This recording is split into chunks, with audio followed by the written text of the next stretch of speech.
of the invasion, what do you remember and what did you see? What I remember more than anything else was that early that morning the planes started coming over us. They just almost shattered the earth.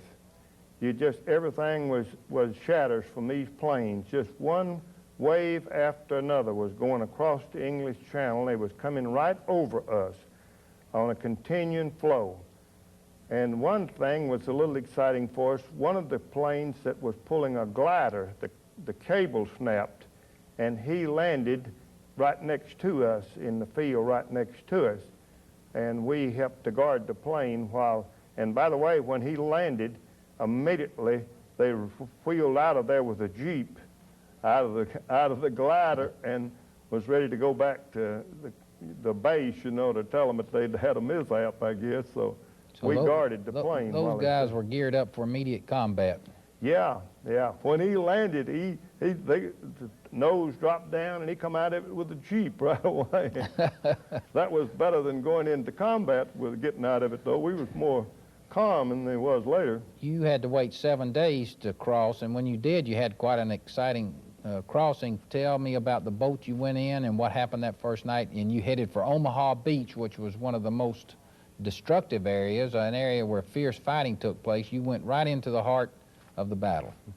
Yeah, we went over, and as I say, it's about 21 miles. It's not too far across the English Channel, but it was very choppy, and we got there late in the afternoon or about night, and the tide was not right apparently, and we stayed outside in the channel all night. And the next morning, when the tide started going in, well, we went in with the tide on the beaches there. What type of boat was that you spent the night? It was a LST. The front end of them, you know, dropped down and you drive right out. Now, we had our vehicles, these half tracks, towing these big guns all on this boat.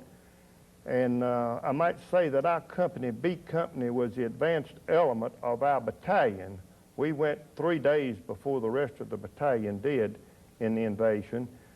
And we landed, and the British was manning the LSTs.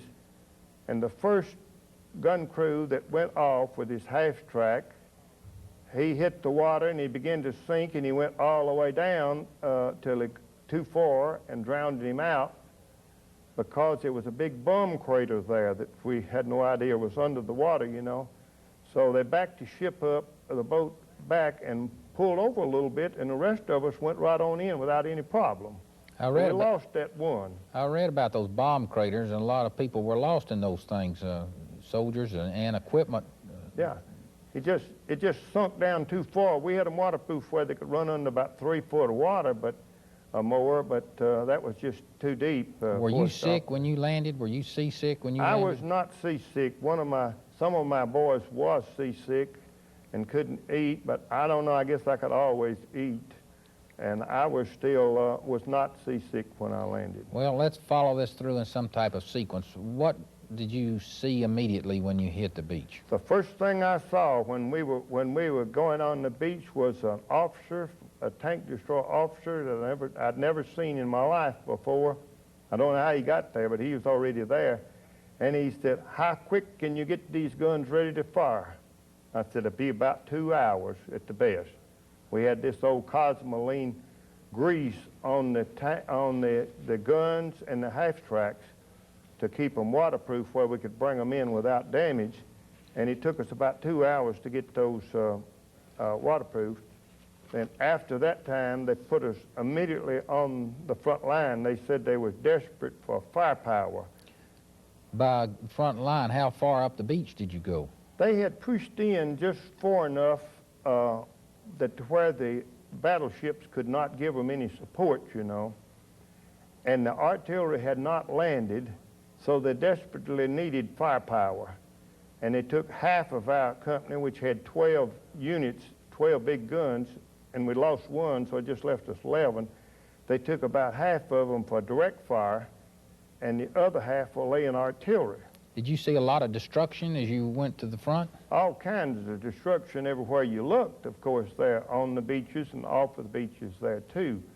Of course, the infantry made the invasion, you know, immediate invasion, and the beaches first, and secured the area to where we could get in with these big guns. But they had no artillery had not landed at that time, and so my gun was one that was selected to lay artillery. So the first 10 days we laid artillery, and for my gun alone, I laid 1,001 round. And the other guns did the same. We all fired at the same amount there. We were firing at night, all night, harassing fire. I want to talk about your guns more in just a minute, but yours is a heroic story, and I know you're a very brave man, but what were you thinking when you went ashore? You could obviously see the destruction, and you knew you were going in, literally into the pit of hell, and what went through your mind as you moved to the front? Well, I don't know. I just, you know, we were just doing our job, and that's what we were sent there to do, and we just pushed ahead and didn't. I tried not to think too much about it. You were almost too busy to think about it. I tried to think about what I was going to do and just ignored the danger, I guess, in it, and I did that, I think, all the way through, because my commanding officer once told one of the other commanders he thought I had nerves of steel. He said he'd never seen me when I was any rattled or could not function. Said I was always able to function.